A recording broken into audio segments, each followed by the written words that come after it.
Welcome back to the show. Eagles take care of the Jaguars in a game that went from easy W when they were up 22-0 to all of a sudden Philly needed a game-saving interception to escape. Saquon had the play of the year. Too bad Garrett Wilson. The play of the year lasted 4 days.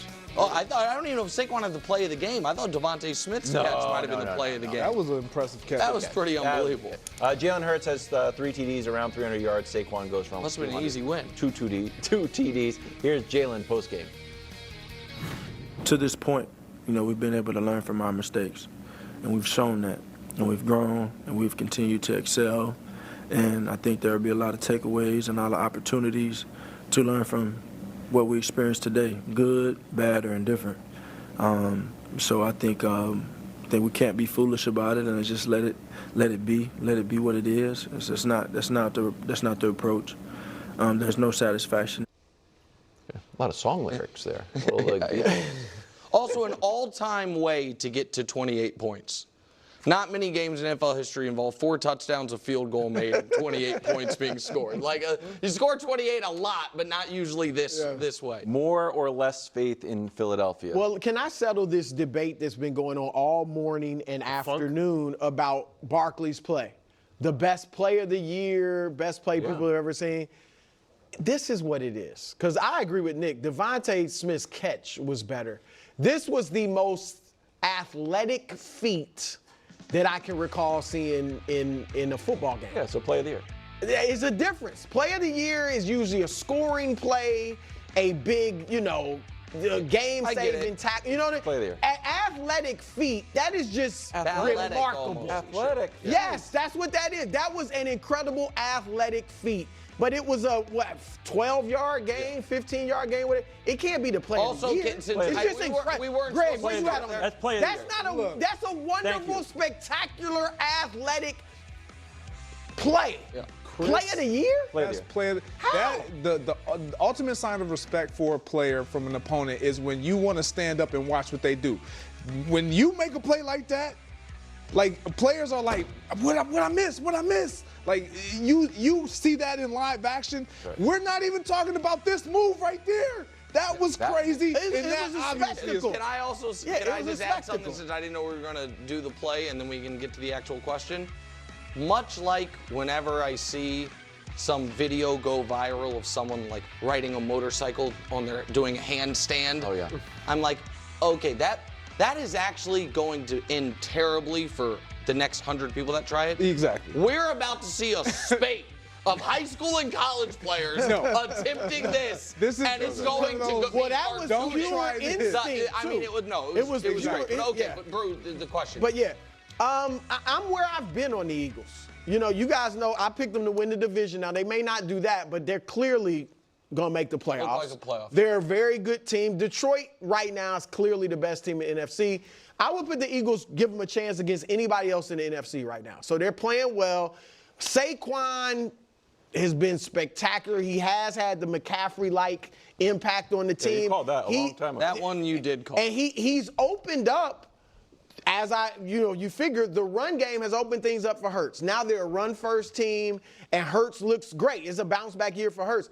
2 things bother me about, and the defense. I mean, the defense is actually playing well. It's top 10 in everything: total defense, scoring defense, rush defense, pass defense. 2 things concern me about the Eagles. 1, A.J. Brown's injury, because he clearly made a huge difference when he got back. Get to the Hurts real needs thing. him. The real thing. The second thing is Sirianni. Yeah. Now, yesterday, what he go for 2 4th and 1s? And I know some people will say, well, they go for it on 4th down. That's what they do. There is nuance. There's no rule that, because we go for it on 4th, we always go for it on 4th. Failed Read 2-point the conversions game. here. Yes, and then the foregoing field goals that would have been about 40-ish yards to go for it on 4th down. Just bad coaching. This is the one thing I'll say about Sirianni, though. And maybe it's insecurity, maybe it's a lack of job security. He does seem to listen to the constructive criticism. And weeks ago, it looked like he's unsure of himself because he's trying to appease you. He's trying to answer your questions about his coaching. I think he'll look at this and hear all the criticism and say, yeah, I do need to be better in that situation. So that's one thing that gives me hope. But those Sirianni and A.J. Brown are concerned. Yeah, look, I do have more faith in them because this time last year when things like this were happening, they started going the other way. It seems like when you listen to Jalen Hurts, they understand, like, we're not going to gloss over this. Yes, we won, but we didn't win the way that we were capable of. Like, there are some takeaways from this game and how we ended the game or how we did not end the game. And so I think when you hear things like that with a guy in the locker room like Jalen Hurts, who is your leader, that's great to hear. But I have more faith in them because they understand who they are. They're going to run the football.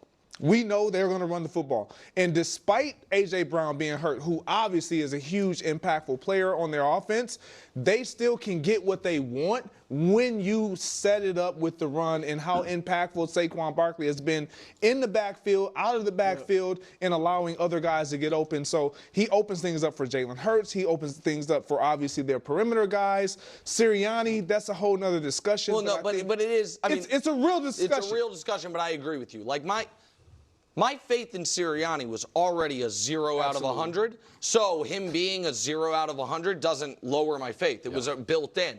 So my answer is more because I don't think they have a top 10 defense actually, but they certainly don't have an awful defense the way they did last year. Because the rookies have played well in the back. Exactly, and that's going to happen over the course of the year. The rookies will get better. Saquon clearly has been a revelation, even though his slide at the end of the game was bizarre and could have cost him. It was his second kind of like, what are you doing? But he's been brilliant. And Jalen stopped turning the ball over and started. Jalen at his best plays like young Russell Wilson. Take off when I need to, hit you with some moon balls, the deep shots like that. And young Russell Wilson was awesome. Was like a super top efficient 5-ish fringe quarterback. So all of those things are good. But Sirianni is going to lose them a playoff game. And that's how your season ends. Like, I mean, he is just so wildly grasping and the tush-push getting neutralized. And all of a sudden, you have 2 failed tush pushes from the 1 on 2-point conversions, which then leads to a 4th and inches, and I don't know if we can run the 4th and inches play, when you run this stuff because you're like, oh no tush push. And by the way, when I know you've had the tush push. You are also just allowed to hand the ball off to Saquon Barkley. Like, I don't even mind, Brew, them going for it on 4th. And I think the worst 4th down decision of the day was one they didn't go for. Kicking the 58-yard field goal outdoors in cold, like, and give you a chance to win the game or lose the game, pardon me. But so a little more because of Jalen and the defense, and I had no faith in Sirianni. Did I leave you enough time for what you want to do, Alex? I don't want to do it. Play the animation. Let him do it. Let him have his fun. All right. Well, we're not here for Trevor Lawrence. We're here for the Philadelphia Eagles. Okay. So let's talk about Philadelphia Eagles right now. I already talked all about Nick Sirianni. I get it. I do. I have concerns with it as well. I really do. But this score is so misleading. Okay? That was an awful fumble call on Saquon Barkley. Okay? The media, the broadcast team was stunned. Okay? It was, ex-NFL players were doing it, right? It was, they had the refs, the refs on the, who do like the rules specialists or analysts, whatever the heck they called them. They were stunned. Like, couldn't believe that was not called down by contact. That led to 8 points immediately for the Jaguars. Okay? The way how Saquon Barkley and the Eagles were rolling, it's not hard to imagine that, one, the Eagles would have scored again, or at the very least, would have gave them significantly, worse field position for the Jaguars, right? They would have punted or whatever and not have been a walk-in touchdown. That all automatically completely changed the score. Automatically, right? Score should be 28-15. But I will say that you should be able to overcome bad calls like that. It shouldn't have been that close regardless of that. But to me, that can't be understated. Also, I don't think it was a bizarre thing for Saquon to go down because Saquon was not going to get the first down. That was his read on the play. And if he went for it, he was going to get pushed out of bounds. So no, it was actually a smart play. It wasn't boneheaded. Saquon Barkley, the Jags had the 9th best run defense. giving up on average 111 yards. What did the Eagles do? 43 carries, 239. They more than doubled the Jags average, right? And I said this too. I said that that Saquon Barkley was going to have a Christian McCaffrey impact, and I got ripped. Ripped. You guys said, oh, I'm just a homer. I'm this. I'm delusional. Cowboys hater, whatever. Yeah. Now look who's talking, right? 199 total yards, 2 touchdowns, right? 1 rushing, 1 beautiful catch. Right, Jalen Hurts has been awesome. 18 for 24, 230 yards, 9.6 yards per attempt, 2 touchdowns, a 132 rating. Also 69 yards, 10 carries for himself. I mean, the Eagles have absolutely been rolling. The defense forced 3 turnovers, right? They held them to only 212 yards. I don't want to overstate this win because I don't think the Jags are a really good team, quite frankly. So I don't want to act like beating this team is like, oh my God, this shows you how great the Eagles are, because I don't necessarily think that's true. But it's the way they're winning, right? It's the way how they're running the ball, the throws Jalen Hurts is making, right? Those throws, those decision making, that has nothing to do with an inferior team necessarily, especially when we look at the Jags run defense. And the Jags, they've lost all of their games, but like 1 or 2 are within 5 or less or something. So it's like, it's not like the Jags are this awful trash bottom of the barrel. They have nothing redeemable about them. As we could see, again, they had the 9th best run defense. So this win is something. They were 9 for 17 on 3rd downs. They had 446 total yards, 3 for 4 in the red zone. And so with all of that, the game shouldn't have been that close. You know, I mean, it really shouldn't have. But situationally, outside of going for it, the Eagles were great. Jalen Hurts picking up huge 3rd downs, right? Throwing the one-handed touchdown to Devontae, the 46-yard pass to also Devontae, like, just all huge stuff. 3rd and 17, Saquon Barkley running it for a touchdown, where Kellen Moore's chasing down Sirianni. You know, like, you can see how all connected they are, right? Celebrating together. The defense also situationally, right? Cooper DeJean continuing to make huge stops when they needed it. Right? Nakobe Dean getting the interception. Like, the defense is ready to play. The offense is ready to play. I said this in my herd clip. They look alive. Everyone on the field looks like they're ready to make a play, both offensively and defensively. And you can see that. They did not look alive. They did not look ready to play against, say, the Buccaneers. Right? They did not look alive, really, even against a team like the Falcons necessarily, right? They look alive. They look like they're all ready to make a play. At any moment, they're like, my number can be called, which means that this team is connected, which means this team is buying into whatever Nick Sirianni is saying. I don't agree with Nick Sirianni's game management, but this team is absolutely more prepared to play than they were earlier on in the season. And to see the Eagles still roll with A.J. Brown going down and Dallas Goedert going down, 2 beasts of offensive weapons, but still have them go, that's great.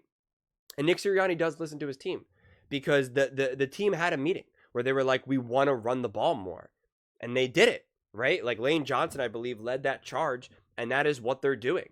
So I feel as though that this team is really connected. They believe in each other. Also, the other thing was that one of those 2-point conversions was also converted on the tush push that they did not, that they said it wasn't. And again, the commentators were shocked by it. The TV ref, guy for CBS or Fox or wherever, was also surprised by it. Like, it's clear. So honestly, like, some of those calls look worse in the game than they actually were.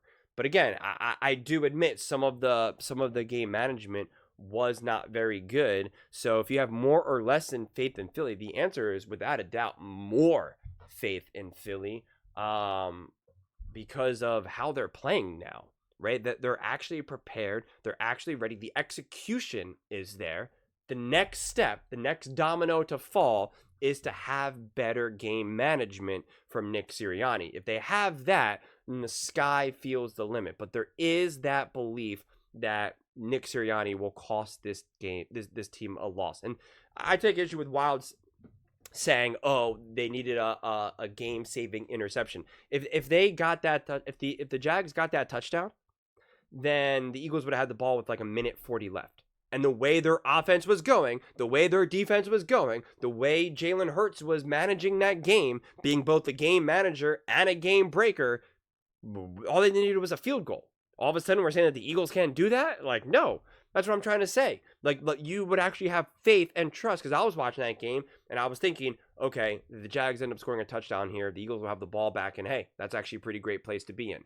There was not that same feeling of like, oh no, this is trouble, right? You could have that feeling when they played the Falcons and you felt, oh no, Kirk Cousins has the ball. I don't trust the Eagles defense right now, right? So it's different. There's such a deeper level of trust in this team, even if of course it's far from perfect. But they're rolling. They got wins. They improved to 6-2, right? The Commanders are 7-2, I believe, is what their record is, and the Cowboys and Giants are nothing. So yes, playoffs does feel imminent. It was funny to have Nick Wright say that the Philadelphia Eagles were not going to make the playoffs and have the Cowboys win the division. That didn't turn out too good for them. He also said the defense was not going to improve. Now the defense is top 10. And he also said that Kellen Moore was not going to be a good OC. That proved not to be true. And he also said that Saquon Barkley won't be a good quarterback, good running back. He's now literally, him and Derrick Henry are the top 2 best quarterbacks in the NFL right now. Whew. Pretty interesting. So he also says that Nick Sirianni is going to cost them a game in the playoffs, which I guess that means they're going to win the playoffs, which I guess that means they're going to win the Super Bowl. So, wow, that's pretty crazy. Eagles, book it right now. Eagles winning the Super Bowl, I guess. That's not a prediction. That's called a joke. I know some of you guys don't understand jokes. But those are just my thoughts. I'd absolutely love to hear yours. What do you guys all think about the Philadelphia Eagles? Do you have more or less in Philly? Let me know in the comments below. I read every single comment, so whether you agree with me or disagree with me, either way, let's get in some discussions. Let's get in some fights. But ultimately, let's just have some fun. And please do consider subscribing. We're building an amazing community here, and I'd absolutely love to see you part of it. I want to build something that we all genuinely feel connected to. Something that we're really excited to be part of. I think we're on our way to doing it. And please don't forget to give this video a thumbs up, as it really does help with the visibility and the algorithm. Thank you so much, and see you next time.